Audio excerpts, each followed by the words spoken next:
Nous sommes ici dans la bibliothèque du secteur des sciences de la santé qui est en train de se transformer progressivement dans un Learning Center UC Louvain.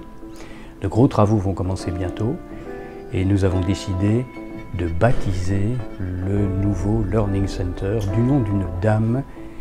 Et cette dame que nous allons honorer, c'est Isala Van Diest. Alors je vous raconte très brièvement son histoire. Isala est née en 1842 à Leuven et elle a décidé de faire des études de médecine. Elle s'est présentée chez le recteur de l'université de Louvain à l'époque, un certain Monseigneur Namèche, qui lui a dit « Mais écoutez madame, vous n'y pensez pas, les dames ne sont pas admises à l'université. Et faites plutôt le métier de sage-femme. » Alors elle s'est dirigée vers l'université de Berne, où elle a obtenu son diplôme de médecin. Et quand elle a obtenu son diplôme de médecin, elle a voulu revenir en Belgique, et puis on lui a dit « Vous savez madame, on ne peut pas pratiquer la médecine en Belgique. » Et donc elle est allée quelques années en Grande-Bretagne, et elle est revenue en Belgique quand elle a appris qu'en 1880, l'ULB avait ouvert ses portes aux femmes.